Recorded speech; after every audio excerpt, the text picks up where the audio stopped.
Oh, hi everybody. Thank you so much for being here. I'm hoping the sun is going to go down ever so slightly for our presenters, because that's a little unstable. I'm Kat Witter. I'm the wellness coordinator for our district here. A bit about the Breaking the Silence series before we begin. This series is designed to inform and improve communication on a really wide variety of topics that affect our kids and our community.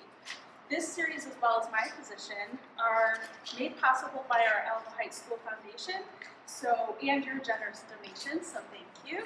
I love my job. Joining us tonight are Thomas Mangiamele. How'd I do? Very good. Okay, great. Supervisory Special Agent with the Drug Enforcement Administration, and also Erin Van De Walle. Got it? They didn't have easy names. An Assistant United States Attorney for the Western District of Texas. They'll be addressing the very scary, but all too important topic of opioids and fentanyl. So please help me welcome Thomas and Erin.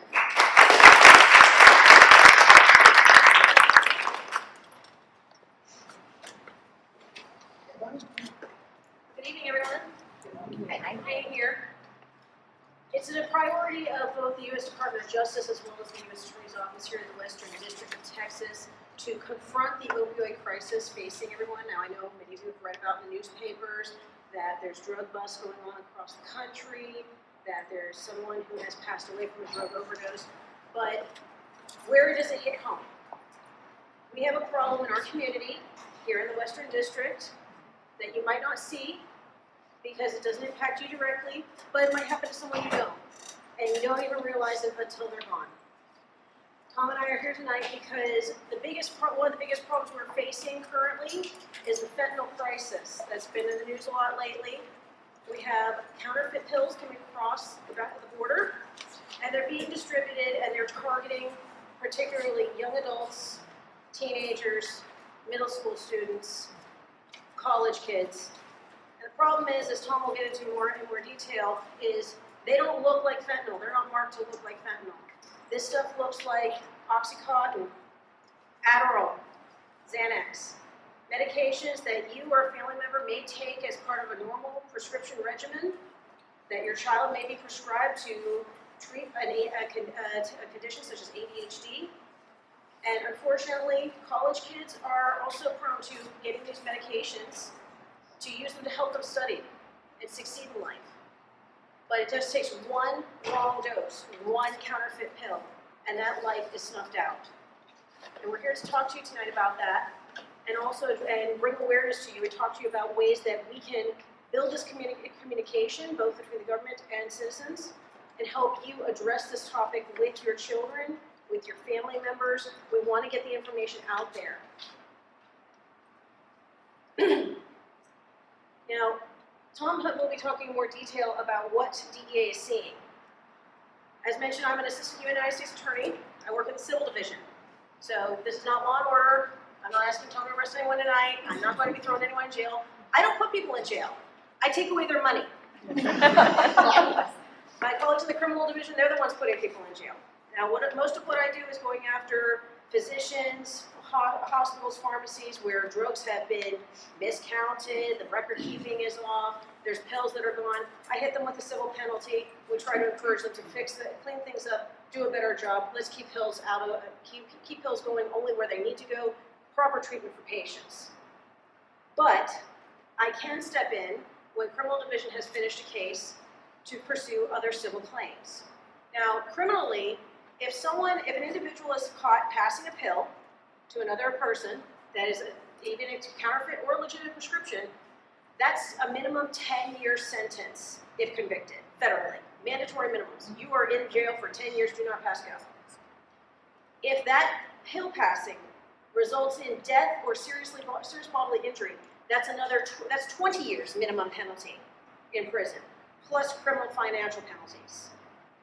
Now, imagine if a family member of yours that is living in your household gets caught, they're convicted, you have paid for this attorney to defend them, they're still going to jail.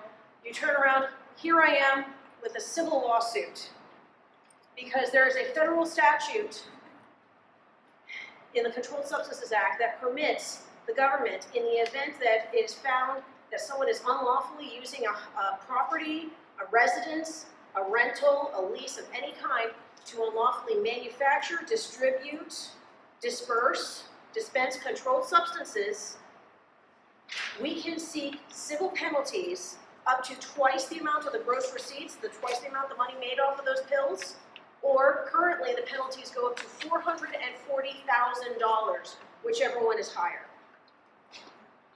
There's also now action occurring across the country where my colleagues are using the criminal forfeiture penalties to seek further enforcement of civil fines, so that someone who has been storing drugs in their house, even if it's not the homeowner, but someone living in that house has been storing drugs that they're not supposed to be having, and they're distributing it, we're seeking civil penalties in lieu of forcing the sale of the house or a lien on the home. So this is serious. I'm not trying to scare everyone, but you need to be aware, and it's something that you want to be talking about with your kids in addressing. This isn't just about, are you making a good choice? Are you taking something you should or should not be? This has further reaching impacts. This can lose your family their home. This can, as I've said to students, with the penalties that are available, you can kiss your college fund goodbye.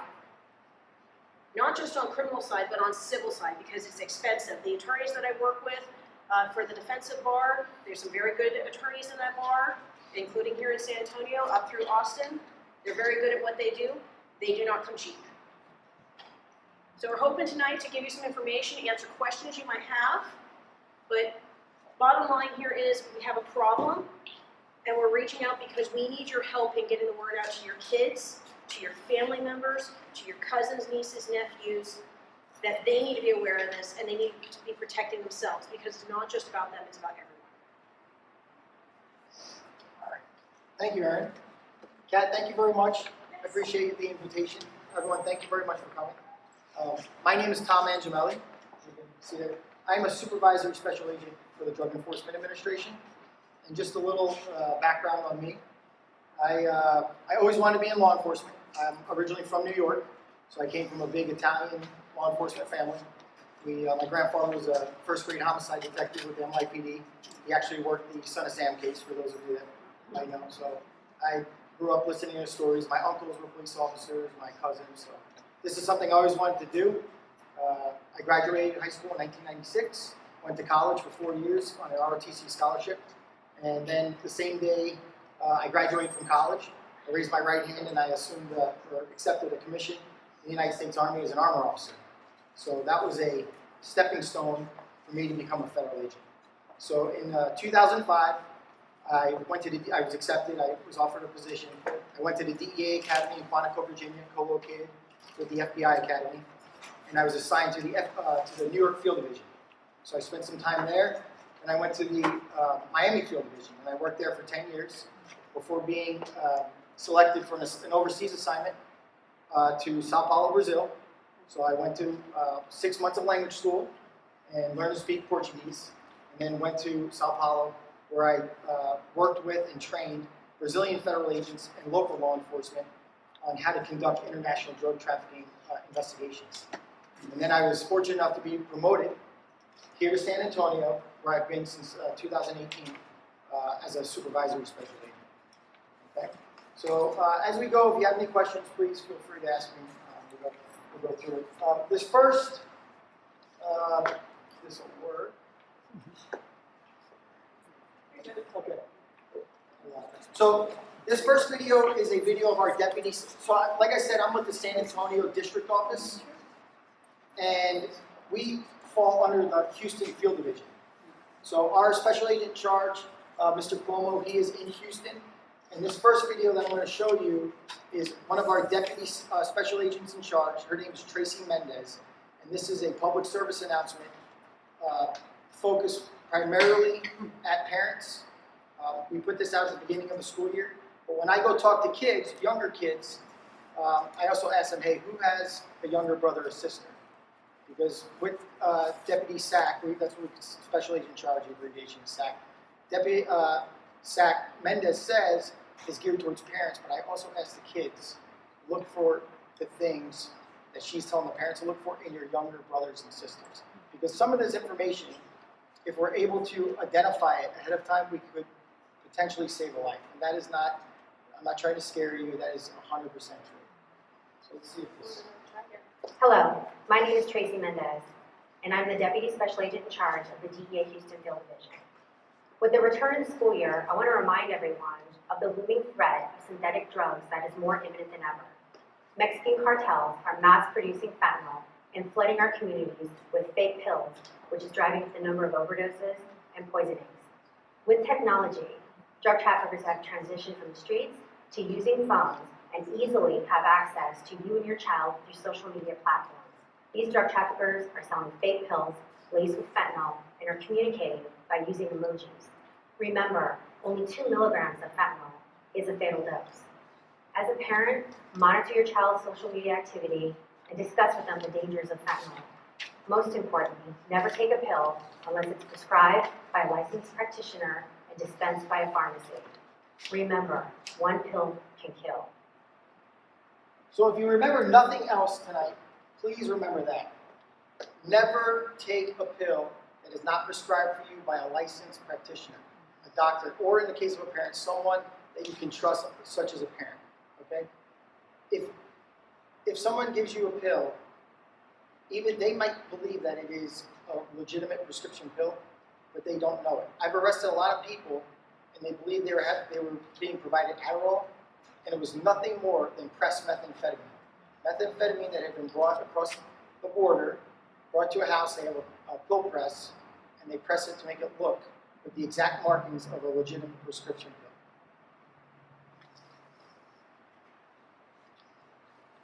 You can also scan that code there. It will bring you to the DEA website, which is right here, dea.gov/1pill. So this is the overdose death crisis, really. You can see here, the overdose crisis in the United States is a clear and present public health, public safety, and national security threat. Overdose deaths continue to rise at an alarming rate. You'll see some numbers. This is something I've never seen. Like I said, I've been with the DEA for 18 years. I've never seen anything like this. And according to the Centers for Disease Control, more than 87,200 people died as a result of the drug overdose in the United States in the 12-month period. Last year, that was over 108,000. Okay, so to put that into perspective, that's the equivalent of approximately 300 people a day dying, or a jumbo jet. So imagine a plane going down every day of the year and 300 people dying. As I pointed out when Tom and I presented in November, if you break it down by hours, that's 15 people an hour. There's about 27 people in this room attending this presentation around you. 15 in the next hour. So again, this marks the largest number ever recorded of drug-related deaths in a single 12-month period. More than 63% of the overdose deaths were related to the synthetic opiate fentanyl. And we'll get into later on what fentanyl is.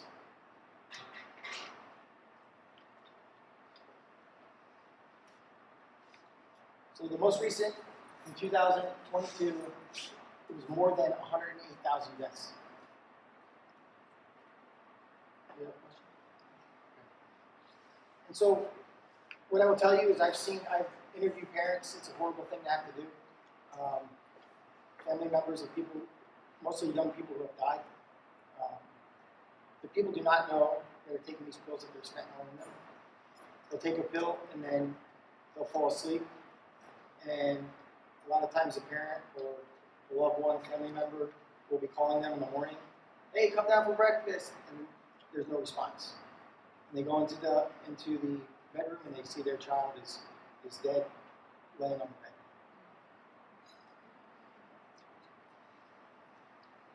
This story is, what we've been doing is we've been meeting with a lot of the parents. We had a program in Houston. Our public information officer and some of our agents there have met with the parents, and they've agreed to record their story for the benefit of other people, so hopefully it will prevent more tragedy. So This is Wyatt's story. This is his mother. And I'm going to play this for you. Please tell me why this child died. Why? That's the part that no one wants to talk about.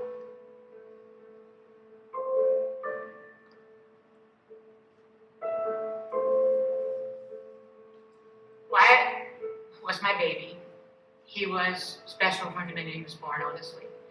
He was loud and fun, and that just grew into him being a young person who was still loud and fun.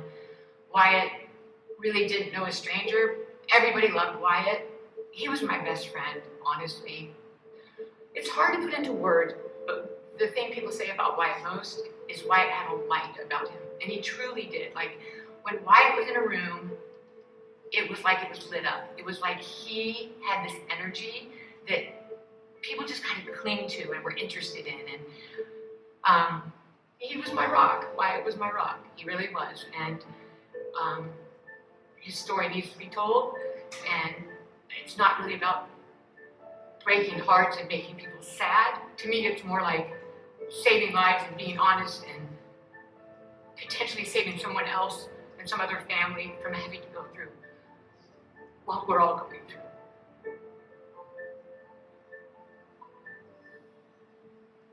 I had my phone on the end of the end table by the couch, and it said Wyatt's girlfriend on my screen, and she was calling. I said, "Oh my God, Grant, something's wrong." She said, "Julie, can you please come to the hospital? I found Wyatt downstairs, and I've called the paramedics, and they're here now, but they're going to be taking him to U of L. So will you please come?" I just felt like either he had gotten hurt or, I don't know, some kind of accident. I just knew the whole drive there, something's really wrong. Basically, the minute we went in the room and I saw Wyatt, it was pretty clear that Wyatt's on life support. There was a man there that, I felt comfortable with, and I just said, I'm never going to see him again, am I? And he just looked at me and he just went,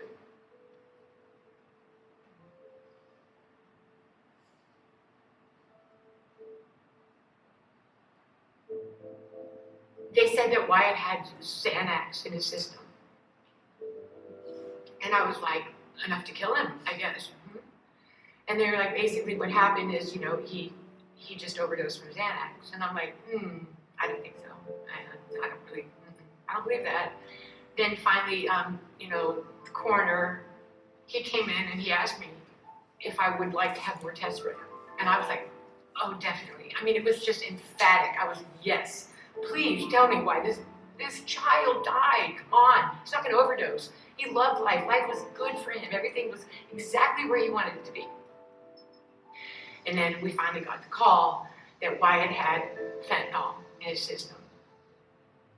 So that, unfortunately, made more sense to me, because I knew that he would not try to overdose. I knew that he was not unhappy. It was an accident. I mean, in a split second, he was gone.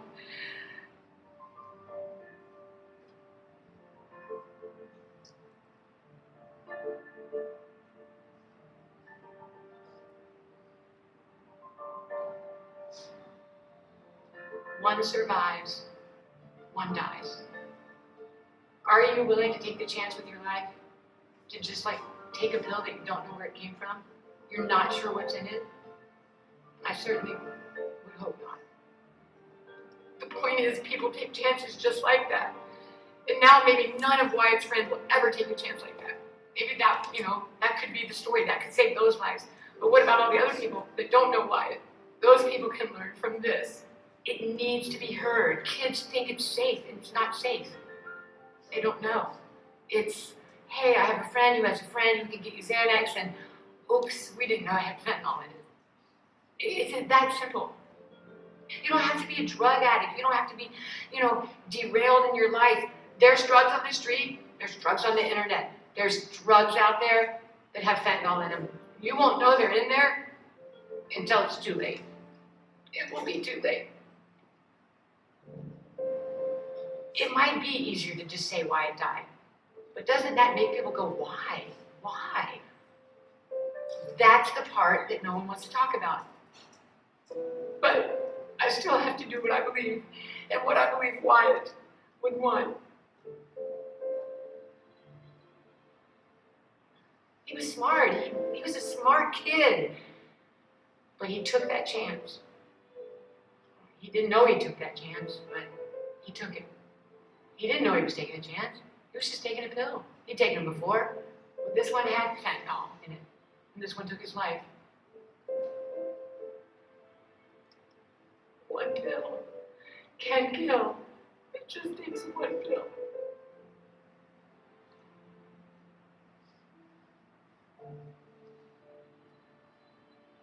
Wyatt made that choice. He has to own it. Hopefully, this message will make other kids not make that choice. It's that simple.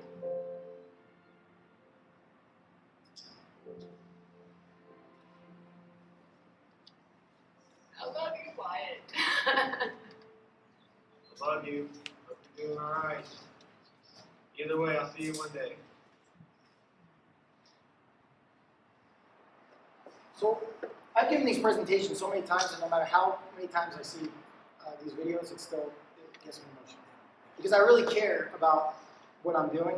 We really care. So we're not here to try to scare people, but we want to get out to the community and prevent any of you from suffering through something like this. This seems like it was far away. I think it was Kentucky, this story. But I can tell you that my group that I supervise now is investigating an overdose death. We are prosecuting with the help of U.S. Attorney's Office a person that went to this school. I can't go into the details, obviously, of the investigation. But it doesn't matter where you live. Those 108,000 people plus that died last year are scattered throughout the United States. It doesn't matter race, color, socioeconomic status. It affects everybody.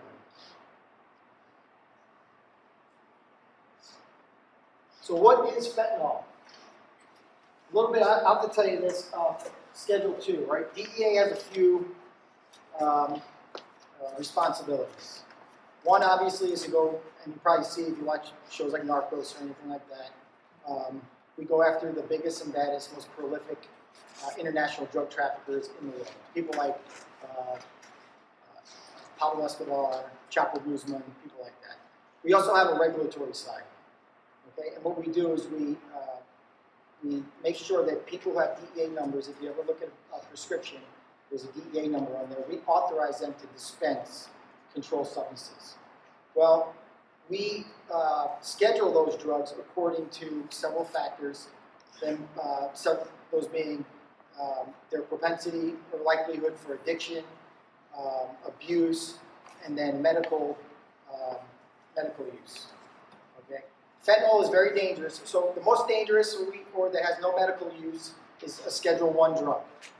Okay, drugs like heroin.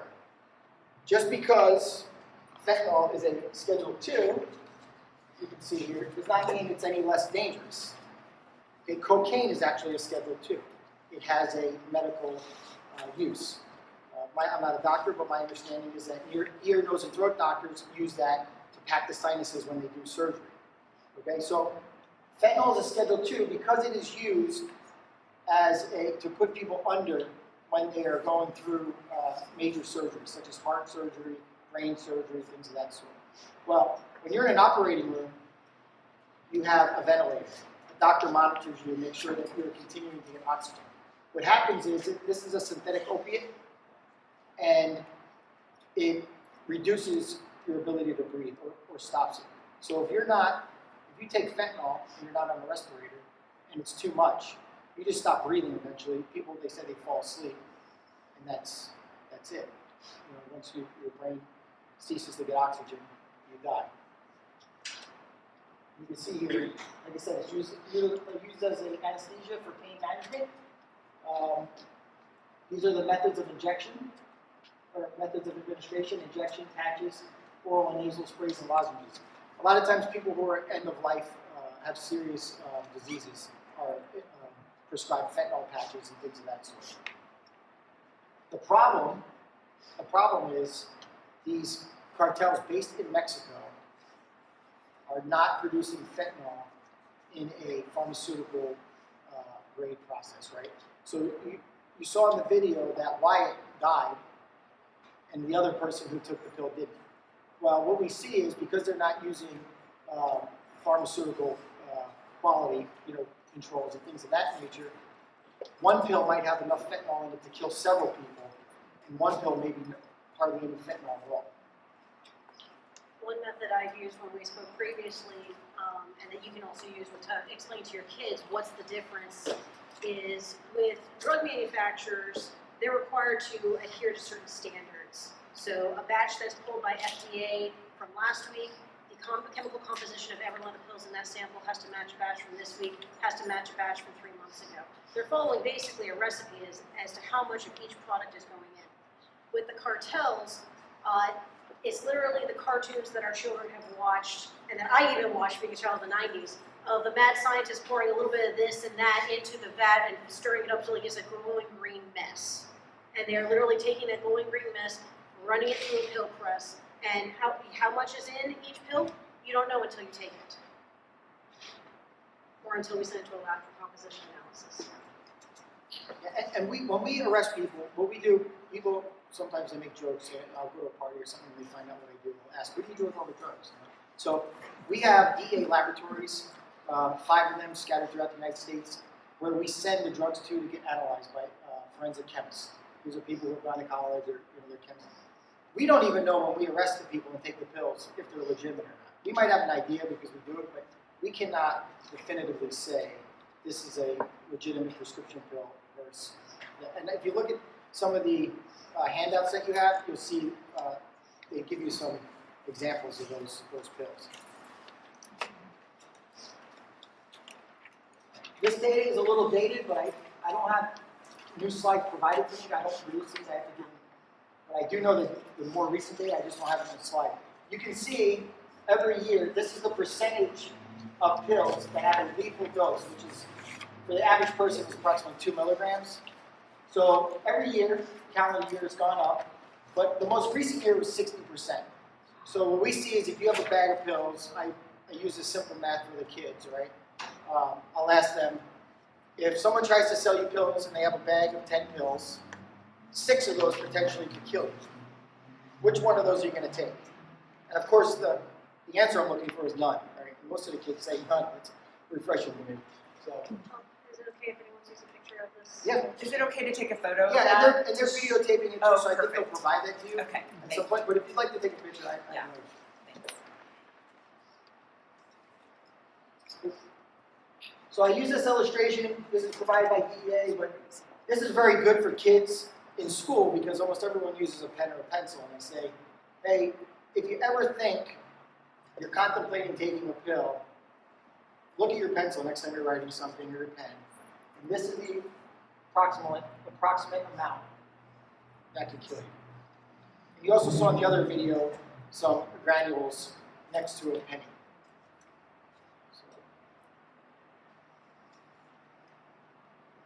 It's very cheap, it's a very small amount, it's very, very easy to mix with other substances that are even cheaper as filler, so that this can be distributed much more widely and create these profit margins in cartels. Yeah, and so that's the reason people ask why they're doing this. Fentanyl is, like Erin said, very cheap. It's chemicals coming from China, going to cartels based in Mexico, and they're able to produce fentanyl. And international drug trafficking organizations are really businesses. That's what they are. They're international businesses, and they are looking to make the most money and have the highest profit margin possible. So when you deal with something like cocaine or heroin, it comes from a plant, right? So you're subject to what? Droughts, the weather. You need a lot of human resources as far as workers to cultivate the plants, to harvest them, things of that nature. With fentanyl, you don't have that.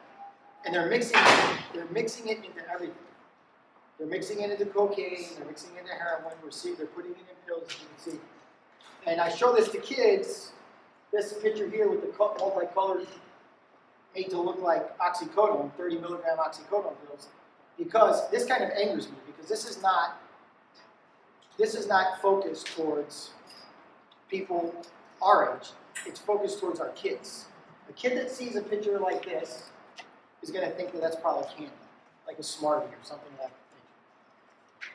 Was it something like 300,000 of this type of rainbow pill was found in the tunnel? I think so. Yeah, I can't keep up with, we get notified about big seizures. I just can't keep up with them. It's incredible how many pills we are seizing. In the last 6 weeks, there was a bust in Albuquerque after a car was chased after running on red light. They found guns, they found dealers, and they found over 1 million counterfeit fentanyl pills. So, obviously, most of us know this is not going to be a legitimate prescription pill, but they are also producing the pills to look like legitimate Oxycontin, Adderall, Xanax, things of that nature. So, I think they do this for a few reasons. It's harder for law enforcement to identify if someone has like some pill that looks like Xanax, so we don't know. But also, they're capitalizing on people who, for better or worse, a lot of us as Americans, we take pills for almost everything, right? And we've grown that habit to take, if we don't feel good, take a pill, take a pill. So they are playing right into the habits that we have formed. Speaking earlier, all here are parents, you all have very bright kids in the school district. This is one of the districts that both Tom and I looked at when we were moving to the San Antonio area. Your kids are driven, they're smart, but how do you get that edge to get into college? How do you get yourself studying so long for so many hours? How do you stay awake? Well, my friend knows about some pills that'll help you stay awake. It's not caffeine, but maybe it'll help. They get one of these. Maybe it's Adderall. Maybe it's not. Or they're just exhausted from studying for all those finals. They need to relax. They need to just take a break. Their brain just won't shut off. My friend has some Xanax. That helps my mom relax. Maybe I should take some. Is it Xanax? Or is it fentanyl? And that's the problem. We can't tell. Your kids can't tell either. So you also have a handout. This is provided to parents, and then I also tell some of the older kids I go when I go to high schools. This is some of the ways that drug dealers are advertising and talking about what they are selling. And if your child has an electronic device, a cell phone, they are a potential victim of this. They are sold on all social media apps, TikTok. I don't know them all because I'm not on all of those, but that's what. Anytime the kid has access to the internet, they are a potential victim. That's why it is very, very important to be monitoring what your kids are doing online, what they're doing with their phone. I have two kids, a 15-year-old and a 13-year-old, and I pay for their cell phones, and that entitles me, as far as I'm concerned, to look at whatever I want. Because I'd rather them be mad at me than find one of my kids dead. Snapchat and Insta are also common ones being used. Also, if your kid has access to like online gaming systems where they're able to trade Bitcoin or similar coins. Okay, this is what Erin was talking about. This is the legal stuff, so I'm going to let her explain this. So, as stated earlier, if there's a distribution, an unlawful distribution, so Mr. Mangiamele is not a doctor, he is not a pharmacist, he hands me a pill. That alone is 10 years. I take that pill, I am seriously injured or I die. Mr. Mangiamele is going to prison for 20 years if he's convicted. And that's a mandatory minimum sentence. Additionally, it can carry criminal penalties in the tens or hundreds of thousands of dollars. The more pills that are found, the easier it becomes for my colleagues to convict because there's just that much evidence building up. Yeah, and these cases aren't too difficult to put together. Typically, we arrive, someone has passed away because they took a pill. We're able to get their cell phones. Today, I tell kids, it's almost impossible to commit a crime and not be caught. because with DNA and cameras all over the place, communications, we see that two people were communicating about selling something. Maybe they used one of those emojis. We're able to see that their GPS locations were co-located. In some cases, we'll see things of, for instance, like a Ring doorbell. The person actually delivers the pills to the house. And then we get the toxicology report that shows a person died of fentanyl. And there's usually pills left over. And those pills, then when we send them to our lab, they test for fentanyl. And it's a very, I don't want to oversimplify it, but it's not too difficult of a case. And we have some very good prosecutors. And that sentencing guidelines there, even if the judge is your father, which I know they wouldn't, I'm just giving you an example, they loved you to death, they could not give you less than that amount of time. Is that you did one stupid thing one time, it doesn't matter. Because this is what they have to follow. And I mean, kids are smart. I was in college when the iPhone came out. And kids will delete stuff. I know I've deleted stuff off my phone when I didn't want my boomer parents to see it. But if we have if my colleagues have probable cause, Mr. Mangiamele and his colleagues have brought evidence saying, we need to look at this, we think his stuff was deleted off this phone, well, presentation to the grand jury for a subpoena, and off it goes to Apple, to Verizon, to whoever your phone carrier is, because it's like with the internet, and nothing ever fully disappears from the internet. You can't delete anything off the internet. Same thing with your cell phones. Same thing with those miniature computers we all carry around in our pockets. There is a copy somewhere on a server. And if we have probable cause to justify a grand jury subpoena, and we get that subpoena, we will enforce that subpoena power to obtain that evidence. And the reason we're telling you this is we want to help everyone avoid going through a tragedy or having one of their, somebody be prosecuted and having to go through that whole thing.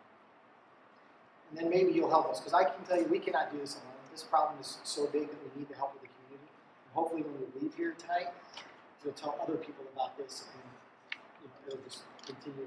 Information will continue to disseminate. This isn't a scare tactic, this isn't a witch hunt, but we need you guys to talk with your family, talk with your kids, have a conversation going. We want it to be open line of communication between you and your children so that they feel comfortable approaching you about these issues, talking about if they find themselves in a situation where they don't want to be the weird kid or the lame kid, but they also don't want to take a pill. How do you get around that? Build that conversation and have you be able to get the information you need from us to help your kids. That is one thing I tell kids to have.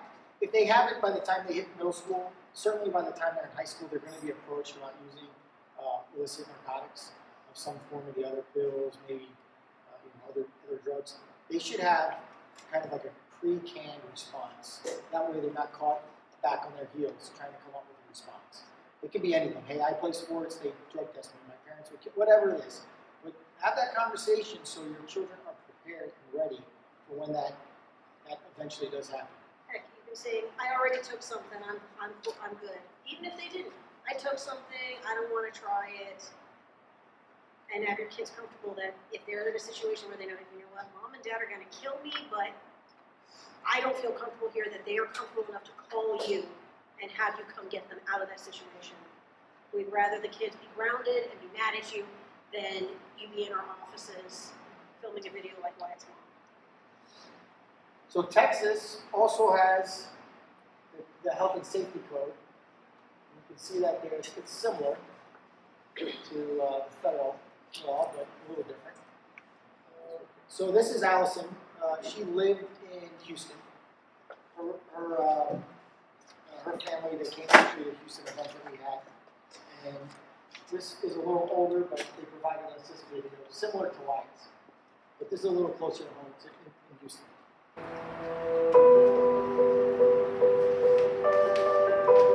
Allison, our daughter, she was beautiful, smart, tough, excellent athlete. She was 21 years old.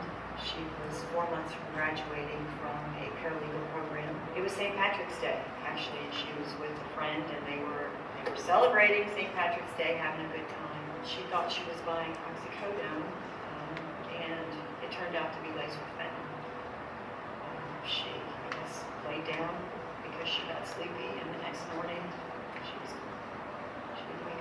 This wasn't an overdose, this was a poisoning. She did not know, she didn't have a clue there was fentanyl in this pill.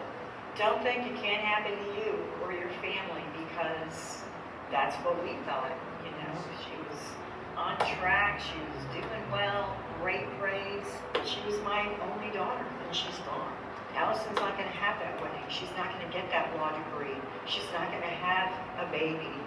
She's not gonna get to do any of those things. I wanna bring awareness to people so that it doesn't happen to anyone else.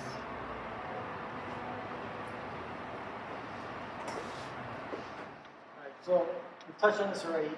It's very important that you tell people, unless a pill has been prescribed to you by a licensed practitioner, don't take it. It's very important. I go through the whole thing with younger kids about when you go to the doctor, they weigh you, they take your blood pressure, and then they prescribe you a pill, and it's certain milligrams and all that. That's because everyone's body composition is different, right? They're not going to give a young baby or a young child the same amount of medication they would for a big adult man.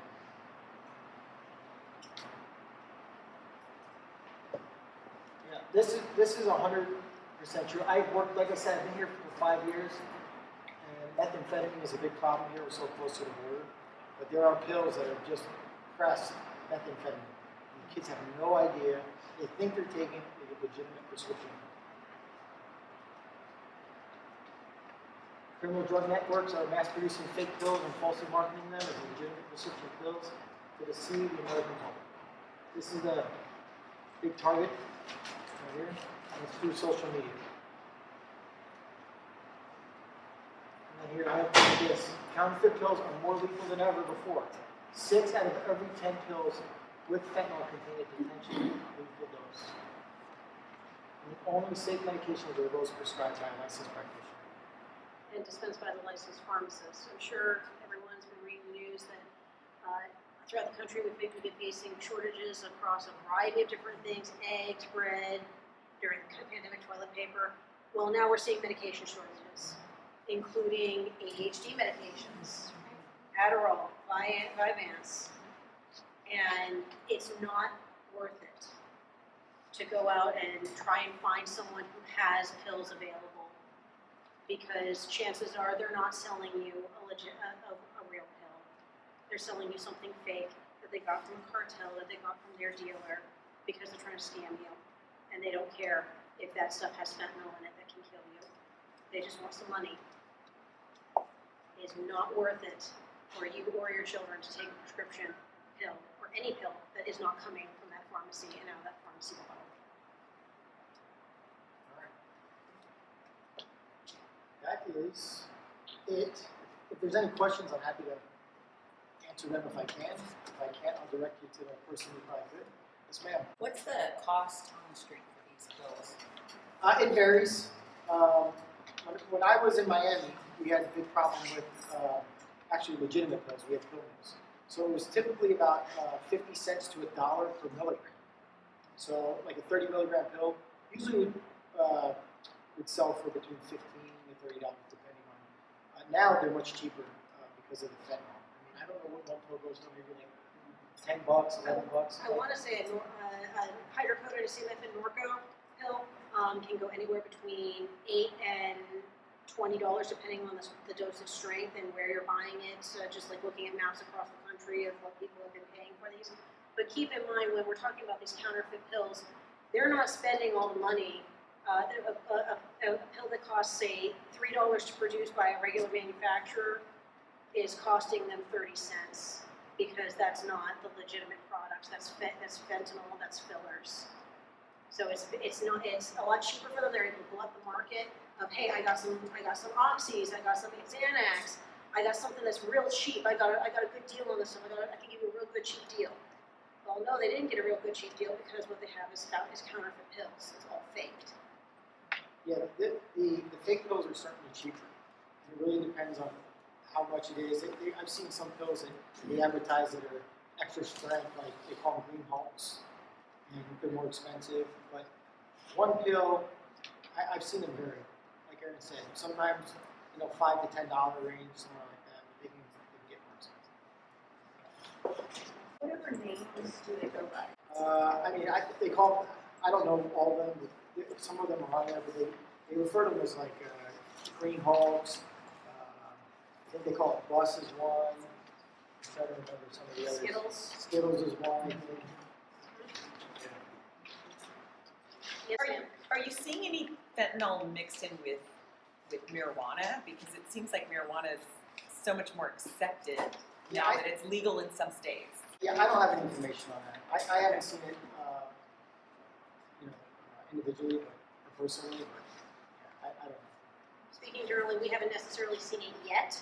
Yeah. That said, there have been news reports over the past couple of years, especially increasing, where someone has taken cocaine, heroin, or some other product that has been cut with fentanyl, which just increases the potency of that concentrated dose. That's 100% certain. I mean, we've sent cocaine and heroin and pretty much every other drug to the lab. I just don't have any personal information about marijuana. And for the most part, in my career of 18 years, I haven't really worked in significant marijuana cases. When I was in Miami, it was 1,000 pounds or more of marijuana for 100 plants. If it was actual plants, it was 100. If it was cut, dried, it probably had to be 1,000 pounds. Before the U.S. Attorney's Office would even consider prosecuting. That's a lot. I have one more question. I'd like to ask the Alamo Heights faculty that are and staff that are here, what is the situation like here? I don't know how honest you feel like you can be, but I'd like to know. I mean, I ask my children, and they're like, "No, no, Mom, nobody we know does that." Like, Nobody they know does pills? yes. Oh, that's a lot. Okay. Yeah. Okay. As the district wellness coordinator who supports kids with substance use issues, we have students that are taking pills. We have students that are drinking alcohol and smoking weed, and pills is one of the number one things that people in our community are doing, according to our police. Yeah. So, And unfortunately, pills, even common ones, they're easily hidden. Sure. I mean, your kid is carrying what looks to you like a bottle of aspirin. You don't know until you're pouring out that bottle to check out each one individually. And as Tom has seen in his work, some concentrations of fentanyl is very, very easily absorbed, especially through the skin. There have been instances across the country where a child's backpack has been searched in a high school. A teacher or resource officer puts their hand in, pulls out a baggie, gets fentanyl on their hand. All of a sudden, they're on the floor having a reaction. Yeah, that's why if you see most, and probably I would assume that the school here probably has Narcan. yes. Yeah. I'm just gonna. So yes, it's recent that our nurse has Narcan here and also at the junior school. Could you talk about Narcan? While he's looking, I can say that Narcan is the counteracting agent for fentanyl overdoses. So it's typically a nose spray. I think it can also be an injector.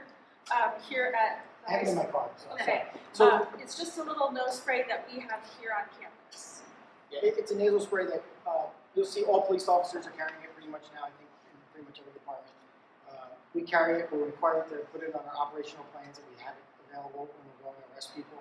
And so what it is like Kat said, it's just a little nasal spray that it reverses the effects almost immediately, but it has to be administered quickly.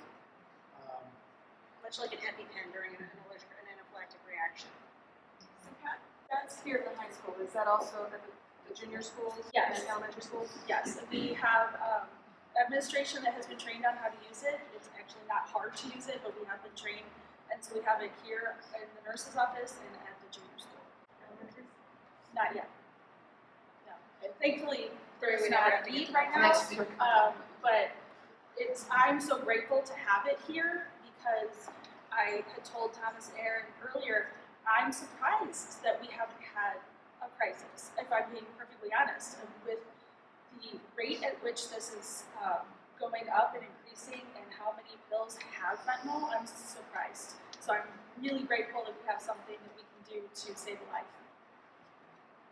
And what I can tell you, I've been trained in the use of Narcan as well because we have to administer it to agents that we come across, or other law enforcement if we are affected by it.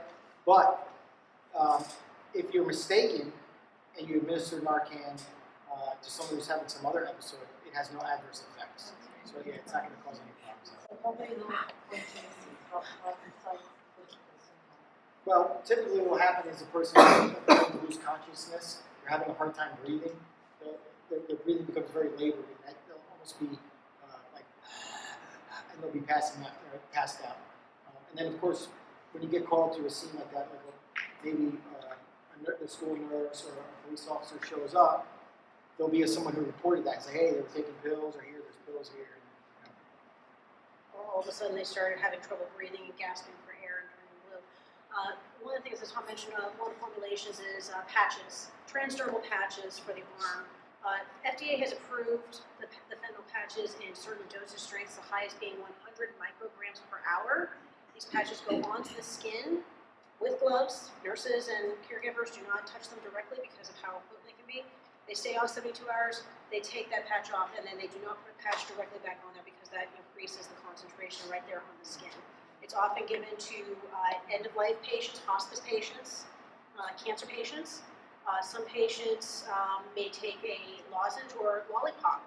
There's actually been lollipop lozenge formulations for end-of-life care patients to be able to supplement a lollipop that has fentanyl in it, because these are patients who are clinically, they are in so much pain, so much suffering at the end of their life that this is the only pain medication that can give them any kind of relief and any kind of comfort. And in addition to doing civil diversion cases, I also do a lot of healthcare fraud cases within the district. So civil healthcare fraud, and I see cases coming out of nursing homes, out of hospice care, where it's standard in the record that the patient is at this point of their condition, there is no hope, they are palliative, we are trying to make them as comfortable as possible, they are not eating, they are not drinking, they are in agony, they need this medication. And at that point, that doctor has made that clinical justification, that determination that this is what's necessary. But fentanyl is not supposed to be something like an aspirin that someone just pops just to get rid of a headache. This is heavy stuff, and it's very, very potent, very, very effective. And that's why when we have cartels mixing it, like our children mixing cookies at Christmas, you have no idea what they put in there and hope to God you're going to be able to swallow it down because you don't want to break their heart. The fentanyl is the poison that you do not want to take, and you do not want your children to take. So, yes, ma'am. So it's, I'm aging myself, but we used to have like auditorium sessions back in the Reagan era about how. Just say no, Erin. Just say no. So now that you have social media, right, where everyone is kind of connected, there's this kind of private conversation happening, it wasn't there before. One, I'm wondering about the power of bringing everyone together on that. But then two, how does this happen in middle schools? If they're targeting and say they use this school code, is it an adult meeting with the child, are you finding? Or they take us from the time that there is a text to the time in which the kid has. Sure, so drug dealers, I mean, they vary in all ages, but a lot of times, a younger person, maybe in their upper teens or early 20s, are the people that are delivering the drugs. Is that what you're asking? Like, who's meeting with the young kid? Yeah. Yeah, I mean, Is it other kids tend to be, or is it all? Yeah, a lot of times kids will get a pill from a friend. Yeah, we'll go back to the same. I'm sure many of you read last summer, or summer 2021, where Hayes ISD from a 5th high school student who had overdosed, and that 5th student was a confirmed fentanyl overdose. These were not kids who were like skulking around a shady part of Austin to get these pills. These were kids interacting with their friends, going to parties, hanging out, texting, hey, I'm going to be studying late tonight, you got anything that can help me stay awake? This is not a situation where it's just a specific group of kids from the wrong side of town, like the town I grew up in, where everyone was from the wrong side of town. This is not something that's limited to just the kids from 5th Avenue, New York City, who can just throw $5,000 out the window and not blink. This is hitting everyone. This is across the country, every community, every social economic group. Everyone is being a target. Every child is a target. Because every child is a potential moneymaker to the cartels and to the distributors. That's what I tell the kids, is drug dealers do not care about you. The people that care about you are your parents and guidance counselors, people like that. The drug dealers only want to make money off of your misery. They want to get you addicted to drugs, and they want to have a customer for, forever. Any other questions? Yes. What communication will occur with our school bodies? We all have like a auditorium presentation like this for the kids. Oh, for the students? Yeah. I'm gonna hit him up and see if that's possible, yes, because I would like to do that, absolutely. So mine are elementary and just middle school. Would you get this conversation started too? Well, I would say I'm starting, doing it. yeah, that's I'm what I doing would it. say, I would start with parents, you know, just really be open with your kids. We don't wanna scare them, but we just have to have honest conversations about everything. And our world is much more intense now than it was when I was in high school. So just starting those conversations to say exactly what Thomas was talking about. Do not take anything that wasn't prescribed by a doctor. It's for elementary, that's a great, very simple statement. Just don't take it if it wasn't prescribed, if mom and dad are not giving it to you. If it's cute, you know, if it's not in a wrapped container, a bag that says Skittles, don't take it. It's probably not a Skittle. So I know that's scary, but I have a not quite 7-year-old myself. She's in elementary school. She understands some of what I do, but not the scarier aspects of it. The way I've really gotten through to her about not touching it, I mean, growing up late 80s, early 90s, etc., it was all Nancy Reagan's just say no to drugs. Well, we're in the age of digital social media. That doesn't really work as effectively anymore. So now, though, we have a much heightened awareness of other kids having allergies. So putting it to my daughter as don't take something from someone else. It's no longer just don't take candy from strangers. It's don't take something from someone else because you know you have allergies. You don't know if it's going to have an allergen in there. Post-COVID or during the era of COVID, we don't want to spread germs, so don't take that from them. If someone offers you something, just say no, thank you, and walk away. And that gets the message through to her of she shouldn't be touching this stuff, she shouldn't be taking anything that someone else hands her, she only takes medication given to her by myself, her father, or her doctor, without it being if you take this, you might die, and I will be very sad. Because she's 7, and it's a maturation process, but as the kids are getting older, as they're entering middle school, they're getting to high school, they're getting towards that point where they are going to be going out in the world making those adult decisions. They need to be aware of the adult consequences, but they need to be able to come to you and be comfortable saying, Mom, Dad, someone offered me this, I don't know what to do, I'm scared. Or calling up, I think I took something, what do I do? We want your kids comfortable coming to you, we want to give you the information you need to have the constructive conversation, because all of you guys have smart kids. Everyone here has a child who probably knows how to hack into some system that I can't even figure out how to work my phone half the time. They're going to know how to get access to this, and we want you to have the opportunity to talk to them about this.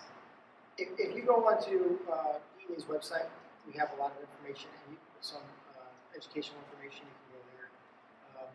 Every year, the last week of October is Red Ribbon Week. I don't know how many of you are familiar with that. A lot of people don't know the origins of Red Ribbon Week. It was started, at least in part, after the kidnapping and murder of DEA Special Agent Enrique Quique Camarena, who was in Mexico, was abducted by drug traffickers in 1985.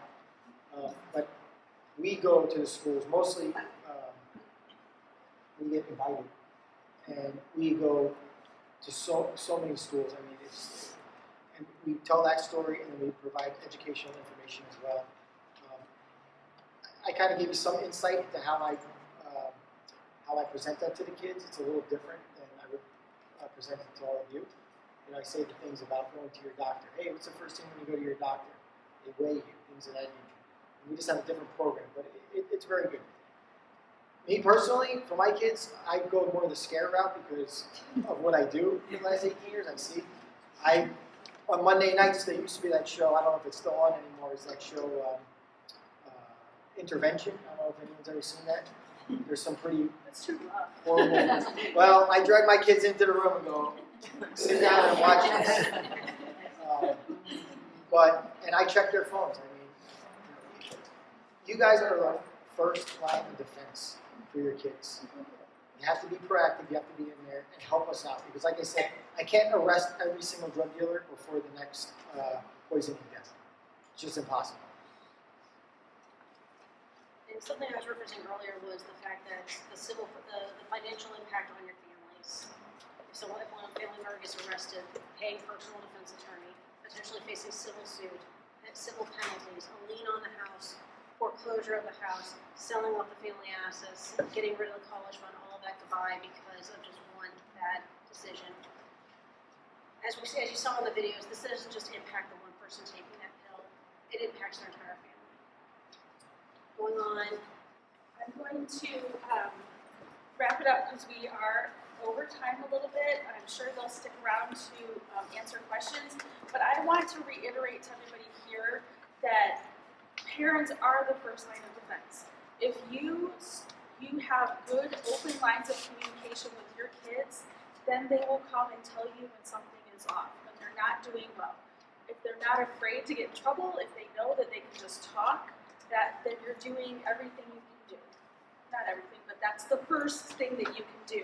And I would really recommend you start as early as you can to say, this is a tough conversation, but we're going to do it because I want to be able to do all the tough conversations so that when we need to, you will come to me. Okay, so thank you so much for everybody coming.